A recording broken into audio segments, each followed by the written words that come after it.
হাসপাতালে সিসিইউতে অত্যন্ত সংকটাপন্ন অবস্থায় চিকিৎসাধীন রয়েছেন বেগম খালেদা জিয়া। কিছু শারীরিক অবস্থা স্থিতিশীল হলে তাকে বিদেশে নেওয়া প্রয়োজন বলে জানিয়েছেন বিএনপি মহাসচিব মির্জা ফখরুল ইসলাম আলমগীর। তিনি জানান, বিদেশে নেয়ার জন্য ভিসা ও এয়ার অ্যাম্বুলেন্সের প্রস্তুতি এরই মধ্যে নেওয়া হয়েছে। আর স্থায়ী কমিটির সদস্য মির্জা আব্বাস বলেছেন, কারাবন্দী থাকা অবস্থায় বেগম খালেদা জিয়াকে স্লো পয়জন দেওয়া হয়েছিল। ইউসুফ আলী জানাচ্ছেন বিস্তারিত। বিজয় দিবস উপলক্ষে কর্মসূচি ঘোষণা করতে দলের চেয়ারপারসনের গুলশান কার্যালয়ে সংবাদ সম্মেলনের আয়োজন করে বিএনপি।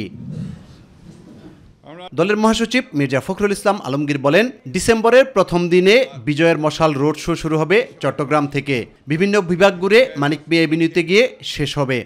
1 ডিসেম্বর থেকে 16 ডিসেম্বর পর্যন্ত দেশব্যাপী অনুষ্ঠিত হবে বিশেষ কর্মসূচি বিজয়ের মাসে বিজয় মশাল রোড শো। 1 ডিসেম্বর বাংলাদেশের স্বাধীনতা এবং মুক্তিযুদ্ধের ইতিহাসে স্মৃতি বিজড়িত ঐতিহাসিক স্থান চট্টগ্রামের কালুরঘাট বেতার কেন্দ্র থেকে বিজয় মশাল যাত্রা শুরু করবে। দেশের সকল বিভাগ ঘুরে বিজয় মশাল সবশেষে 16 ডিসেম্বর ঢাকায় এসে পৌঁছাবে। বেগম খালেদা জিয়াকে বিদেশে নেয়ার মতো পরিস্থিতি নেই উল্লেখ করে ফখরুল বলেন, ডাক্তারের পরামর্শ অনুযায়ী চিকিৎসা চলছে। গণতন্ত্রের মাতা দেশনেত্রী বেগম খালেদা জিয়া তিনি বেশ কয়েকদিন ধরে অসুস্থ অবস্থায় এভার কেয়ার হাসপাতালে আছেন। তার শারীরিক অবস্থা কিছুটা সংকটাপন্ন। চিকিৎসার ব্যাপারে সমস্ত চিকিৎসকদের মতামত নিয়ে তারা কথা বলেছেন। তাকে বিদেশে নেওয়া প্রয়োজন, কিন্তু তার এখন যে শারীরিক অবস্থা, সে অবস্থায় তাকে বিদেশে নেওয়ার মতো কোনো শারীরিক অবস্থা নেই। শারীরিক অবস্থা আল্লাহর অশেষ রহমতে যদি স্টেবল হয়, তখন চিন্তা করে দেখা হবে যে তাকে বিদেশে নেওয়া সম্ভব হবে কিনা। ফটো জার্নালিস্ট অ্যাসোসিয়েশনে এক অনুষ্ঠানে বিএনপির স্থায়ী কমিটির সদস্য মির্জা আব্বাস অভিযোগ করেন, বেগম খালেদা জিয়াকে হত্যা করতে চেয়েছিল আওয়ামী লীগ। আমি খুবই নিশ্চিত দেশনেত্রী বেগম খালেদা জিয়াকে জেলে বন্দী থাকা অবস্থায় স্লো পয়জনিং করা হয়েছিল। চট্টগ্রামের হাটহাজারীতে এক অনুষ্ঠানে বেগম জিয়ার রোগ মুক্তি কামনায় সকলের দোয়া চেয়েছেন বিএনপির সিনিয়র যুগ্ম মহাসচিব রুহুল কবির রিজভী আহমেদ। আমি দলের পক্ষ থেকে সকলকে অনুরোধ করব, তারা নিজ নিজ অবস্থান থেকে নিজের বাসায় বা অন্য কোথাও আপনারা তার রোগ মুক্তির জন্য দোয়া করবেন আল্লাহর কাছে, যেন তিনি দ্রুতই সুস্থ হয়ে ওঠেন। ইউসুফ আলী, মাই টিভি, ঢাকা। এর আগে সকালে গুরুতর অসুস্থ বেগম খালেদা জিয়াকে দেখতে রাজধানীর এভার কেয়ার হাসপাতালে যান এনসিপি নেতারা। হাসপাতাল থেকে বের হয়ে বেগম জিয়া দ্রুত আরোগ্য কামনা করেন সবাই। বেগম খালেদা জিয়ার রোগ মুক্তি কামনায় দেশের সকল স্তরের নাগরিকের আন্তরিকতা ও প্রার্থনার জন্য গভীর কৃতজ্ঞতা প্রকাশ করেছেন তার জ্যেষ্ঠ পুত্র ও বিএনপির ভারপ্রাপ্ত চেয়ারম্যান তারেক রহমান। আফজাল হোসেন জানাচ্ছেন বিস্তারিত। ফুসফুসে সংক্রমণ থেকে শ্বাসকষ্ট নিয়ে হাসপাতালে ভর্তি হয়েছিলেন। এরপর দেখা দেয় নিউমোনিয়া। এর সঙ্গে রয়েছে কিডনি, লিভার, আর্থাইটিস ও ডায়াবেটিসের পুরনো সমস্যা। এমন পরিস্থিতিতে একটি রোগের চিকিৎসা নিতে গেলে আরেকটির ওপর বিরূপ প্রভাব পড়ছে বলে জানিয়েছেন চিকিৎসকরা।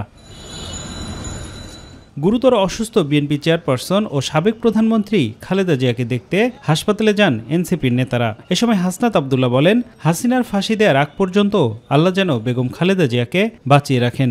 তাসনিম যারা বলেন, দলমতের ঊর্ধ্বে সবার জন্য লড়াই করেছেন খালেদা জিয়া। ওনাকে মেডিকেলের অত্যাচারের মধ্যে দিয়ে গিয়েছেন। আমার মনে হয় আল্লাহ ওনাকে হাসিনার ফাঁসি দেখা পর্যন্ত ওনাকে যেন আল্লাহ বাঁচিয়ে রাখেন। দল মত সবকিছুর ঊর্ধ্বে উঠেই সবসময় ফাইট করেছেন, সহনশীলতার প্রতীক ছিলেন। আমরা এই মুহূর্তে চাবো যে সবাই দল মতের ঊর্ধ্বে উঠে, রাজনীতির ঊর্ধ্বে উঠে ওনার দ্রুত আরোগ্যের জন্য সকলে দোয়া করবে। এদিকে সকালে খালেদা জিয়াকে দেখতে হাসপাতালে গিয়েছিলেন হেফাজতে ইসলামের নেতারা। এ সময় তারা দ্রুত আরোগ্য কামনা করেন।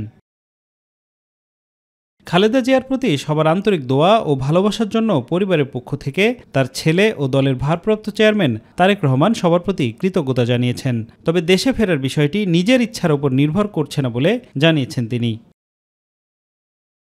এর আগে বিএনপি নেতারা জানান, গত 2 দিনে খালেদা জিয়ার অবস্থার কোনো উন্নতি হয়নি। চিকিৎসকরা তাকে উন্নত চিকিৎসার জন্য সম্ভব হলে দ্রুত সিঙ্গাপুরে নেয়ার বিষয়টি চিন্তা করছেন।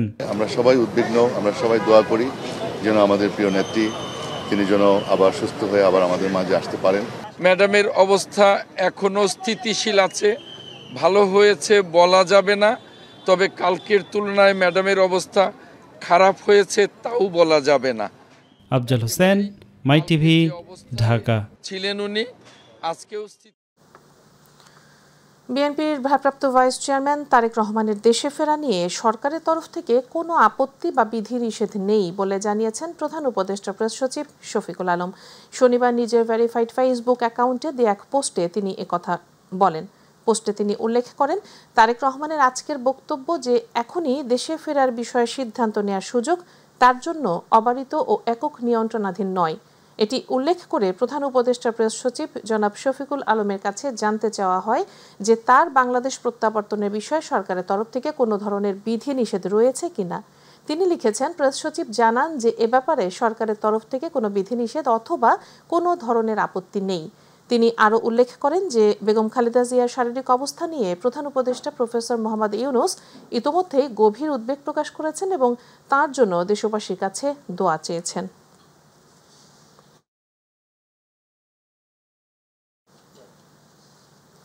ডিসেম্বরের দ্বিতীয় সপ্তাহে নির্বাচনের তফসিল ঘোষণা করা হবে বলে জানিয়েছেন প্রধান নির্বাচন কমিশনার এএমএম নাসির উদ্দিন। বলেন, ভোট আয়োজনে সব ধরনের প্রস্তুতি নিচ্ছে কমিশন। রাজধানী শেরেবাংলা নগর সরকারি বালিকা উচ্চ বিদ্যালয়ে মক ভোটিং পরিদর্শন করে এ মন্তব্য করেন তিনি।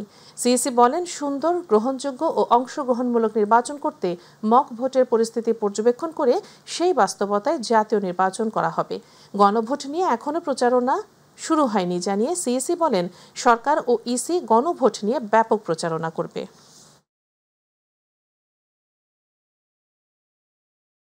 এই যে গণভোট নিয়ে প্রচারণা এখনো ওইভাবে শুরু করিনি তো।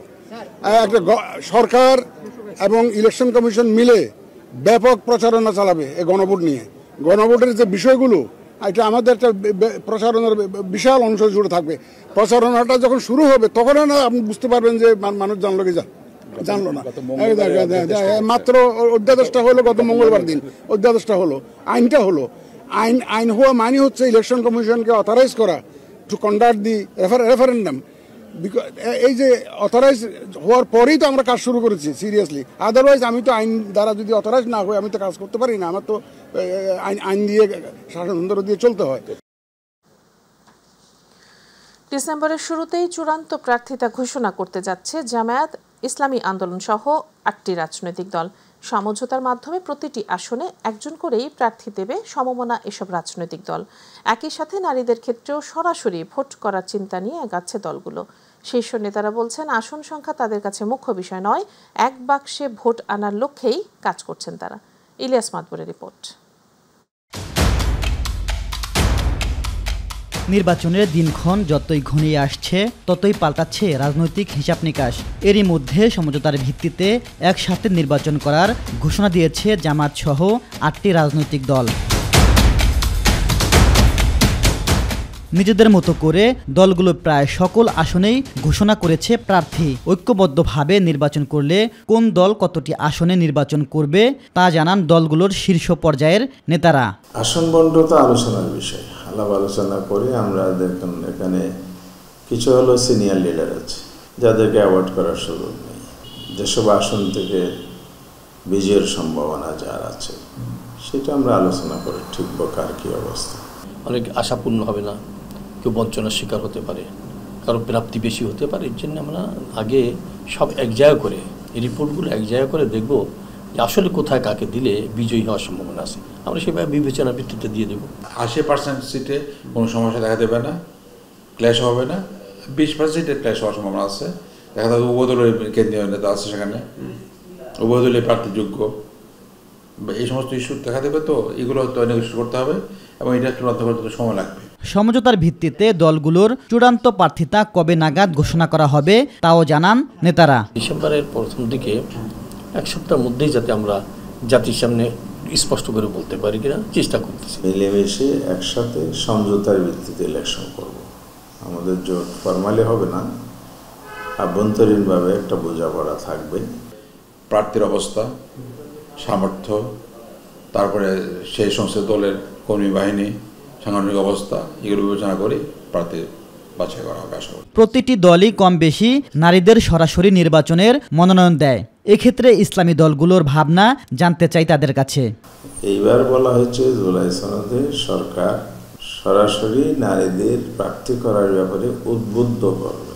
পরবর্তী যে এটার পরের যে ইলেকশনটা হবে তখন থেকে 5% করে প্রতিটি ইলেকশনে বাড়াবে। যেহেতু এবার বাধ্যবাধকতা নাই, প্রত্যেক দল তার নিজের মতো করে সিদ্ধান্ত নেবে। নারীরা বঞ্চিত থাকুক তা আমরা চাই না, শুধু আমাদের একটা কথা থাকে যে ইসলামী আদর্শে যেটা শালীনতার যে বিষয়টা আছে এটা উপেক্ষিত না হয়। গণভোটে হ্যাঁ জয়যুক্ত করতে কর্মসূচি চালিয়ে যাওয়ার সিদ্ধান্ত নিয়েছে দলগুলো। ইলিয়াস মাতবর, মাই টিভি, ঢাকা। বিএনপি মহাসচিব মির্জা ফখরুল ইসলাম আলমগীর বলেছেন, বিগত 15 বছরে যারা লুটপাটে জড়িত তাদের শাস্তি দিতে হবে, কিন্তু তাদের প্রতিষ্ঠান বন্ধ করে বেকারত্ব তৈরি করা কোনো সমাধান হতে পারে না। জামায়াতে ইসলামীর আমির ডাক্তার শফিকুর রহমান বলেন, শিক্ষা ব্যবস্থাকে ঢেলে সাজাতে হবে, ন্যায়ভিত্তিক সমাজ প্রতিষ্ঠা করতে পারলে দুর্নীতি রোধ করা সম্ভব। আর এনসিপির আহ্বায়ক নাহিদ ইসলাম বলেছেন, সামাজিক মূল্যবোধের পরিবর্তন করতে না পারলে সামাজিক ফ্যাসিবাদ দূর করা সম্ভব নয়। চতুর্থ বাংলাদেশ অর্থনৈতিক সম্মেলনে তারা এসব কথা বলেন। সম্মেলন ঘুরে রিপোর্ট করছেন মিফতা গালিব। রাজধানীর প্যান প্যাসিফিক সোনারগাঁও হোটেলে আয়োজন করা হয় অর্থনীতিতে ন্যায্যতা, ভবিষ্যৎ পথরেখা ও রাজনৈতিক অঙ্গীকার শীর্ষক চতুর্থ বাংলাদেশ অর্থনৈতিক সম্মেলন 2025। অল্প সময়ের মধ্যে আমরা $1 ট্রিলিয়ন উপর রূপান্তরিত করতে পারি। অনুষ্ঠানে অংশ নেন বিএনপি, জামাত, এনসিপি, গণসংহতি আন্দোলন সহ বিভিন্ন রাজনৈতিক দলের নেতারা। পাশাপাশি অংশ নেন দেশের ব্যবসায়িক জায়ান্ট এবং শীর্ষস্থানীয় ব্যবসায়ীরা। আমরা অবশ্যই মানুষের আত্মনিয়ন্ত্রণের অধিকার, মানুষের সম্মতির শাসন প্রতিষ্ঠা করা দরকার। অনুষ্ঠানে বিএনপি, জামাত, এনসিপির নেতৃবৃন্দ তাদের অর্থনৈতিক নির্বাচনী ম্যানিফেস্টোর পাশাপাশি দেশের সমৃদ্ধিতে কাজ করার প্রতিশ্রুতি ব্যক্ত করেন। এই তারুণ্যের সৃজনশীলতা এবং শক্তিকে রাষ্ট্র কিভাবে কাজে লাগাবেন এটা আমাদেরকে ঠিক করতে হবে। এই যে উঠতি মধ্যবিত্ত, তার জীবনযাবিকা, তার হাউজিং, তার গণপরিবহন, তার কর্মসংস্থান, এটার একটা সুরাহা করা লাগবে।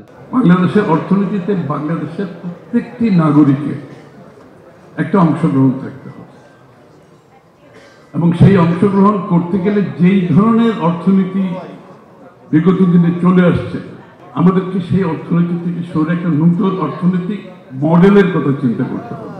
ব্যবসায়ীদেরকে এমনভাবে নিরুৎসাহিত করে যে নিজ দেশে সামর্থ্য থাকা সত্ত্বেও এখন আর কোনো ব্যবসার উদ্যোগ নেওয়ার চিন্তা করেন না। অনেক রাজনৈতিক সদিচ্ছাই হচ্ছে মূল ইচ্ছা।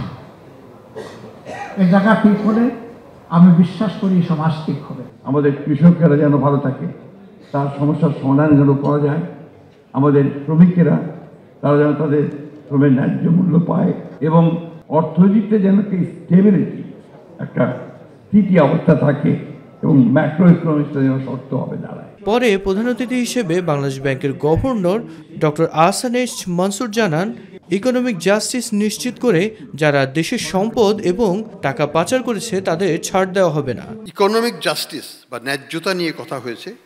অবশ্যই এটা বাংলাদেশের ক্ষেত্রে যেটা আমি বলছিলাম যে ইনক্লুসিভ গ্রোথ হতে হবে এবং জাস্টিস সেখানে থাকতে হবে। আমরা যেটা করছি বাংলাদেশ ব্যাংকের থেকে যে ফাইন্যান্সিয়াল ইনক্লুশনকে আমরা একটা ড্রাইভিং ফোর্স হিসাবে নিচ্ছি। দিস ইজ অলসো ন্যায্যতার একটা অংশ।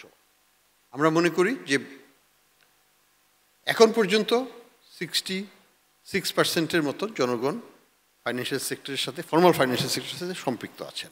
মিফতা গালিব, মাই টিভি, ঢাকা।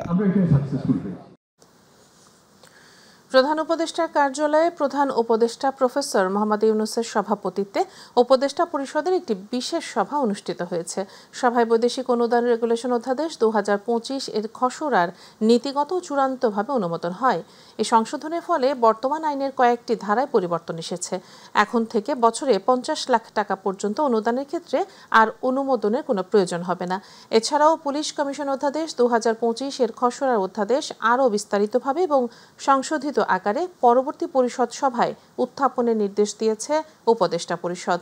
সভায় প্রবাসী কল্যাণ উপদেষ্টা ডক্টর আসিফ নজরুল আরব আমিরাতে জুলাই ও গণ অভ্যুত্থানে অংশ নেয়ার অভিযোগে বিভিন্ন সময়ে বন্দী থাকা অবশিষ্ট 24 জনকে অচিরেই মুক্তি দেওয়ার বিষয়ে উপদেষ্টা পরিষদকে অবহিত করেন। সভায় সাবেক প্রধানমন্ত্রী ও বিএনপি চেয়ারপারসন বেগম খালেদা জিয়া দ্রুত আরোগ্য কামনা করে দোয়া ও মোনাজাত অনুষ্ঠিত হয়। তারেক রহমানের দেশে ফেরার প্রক্রিয়া দ্রুত বাস্তবায়ন করা উচিত বলে মন্তব্য করেছেন এবি পার্টির চেয়ারম্যান মুজিবুর রহমান মঞ্জু। সকালে নিজ নির্বাচনী এলাকা সরস্বতী বাজারে নির্বাচনী গণসংযোগকালে সাংবাদিকদের সাথে আলাপকালে একথা বলেন তিনি। পরে সরস্বতী বাজারে সকালে ব্যবসায়ীদের সাথে শুভেচ্ছা বিনিময় এবং লিফলেট বিতরণ করেন মুজিবুর রহমান মঞ্জু। বিকেলে তিনি ফেনী শহরে আনুষ্ঠানিকভাবে নির্বাচনী প্রচারণা শুরু করেন।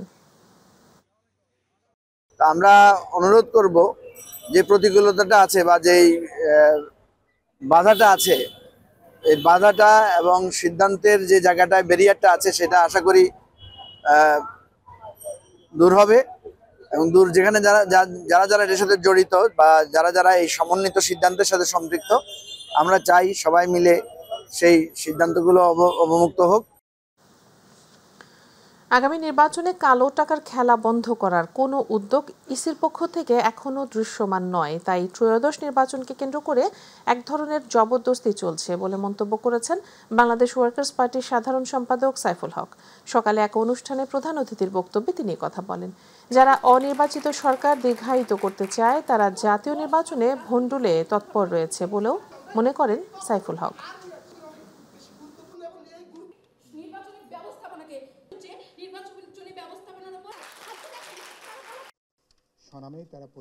ব্যয়ের ব্যাপারে নির্বাচন কমিশনের জরুরিভাবে উদ্যোগ নেওয়া দরকার, কিভাবে তারা টাকার খেলাটা তারা বন্ধ করবেন। নির্বাচনের সাম্প্রদায়িকতার ব্যবহার আমরা দেখছি। আমাদের পবিত্র ধর্মবিশ্বাসকে কিভাবে রাজনৈতিকভাবে হাতিয়ারে তৈরি করে একে অপরের বিরুদ্ধে কিভাবে এখানে তৈরি করা হচ্ছে। প্রশাসনকে পক্ষে রাখার জন্য যেটা একটা জবরদস্তি ইতিমধ্যে আমরা কিন্তু লক্ষ্য করছি। আমরা পুরনো উত্তরাধিকার আমরা বর্জন করতে চাই। আমরা একটা দায়বদ্ধ, জবাবদিহিমূলক, স্বচ্ছ, বিশেষ করে ভোটারদের কাছে অ্যাকাউন্টেবল এমন একটা সরকার, রাজনৈতিক ব্যবস্থা, পার্লামেন্ট, জনপ্রশাসন গড়ে তুলতে চাই। তার জন্য আমাদের এত প্রচেষ্টা, এত আয়োজনের। ভোলার বোরহানউদ্দিন উপজেলার ৬টি গ্রাম ভাসছে প্রাকৃতিক গ্যাসের উপর। নলকূপ খনন করলেই বেরিয়ে আসছে গ্যাস, আর পানির সঙ্গে আগুনও জ্বলছে চুলায়। এর সুযোগ নিচ্ছেন স্থানীয় কিছু ব্যক্তি। লাইনবিহীন ঝুঁকিপূর্ণ সংযোগ দিয়ে বাড়ি ও কলকারখানায় গ্যাস বিক্রি করছেন অনুমতি ছাড়াই। এতে সরকার যেমন হারাচ্ছে রাজস্ব, ঠিক তেমনি বড় ধরনের দুর্ঘটনা ঝুঁকিও প্রতিনিয়ত বাড়ছে। প্রতিনিধি আরিফ হোসেন লিটনের রিপোর্ট, জানাচ্ছেন শামস তাবরেজ উচ্ছ্বাস। ৩৫ বছর আগে ভোলার বোরহানউদ্দিন উপজেলায় আবিষ্কৃত হয় শাহবাজপুর গ্যাস ক্ষেত্র। সেই গ্যাস ক্ষেত্রের চারপাশে কাচিয়া, টবগি ও হাসাননগর সহ অন্তত ৬টি গ্রামের মানুষ এক যুগেরও বেশি সময় ধরে নলকূপ খনন করলে পাচ্ছেন গ্যাসের সন্ধান। ভূগর্ভস্থ ৯০০ ফুট গভীর থেকে পানি উঠছে, আর তার সঙ্গে জ্বলছে আগুন, একেবারেই বিনা খরচে। স্থানীয় কেউ এই সুযোগকে ব্যবসায় রূপ দিয়েছে।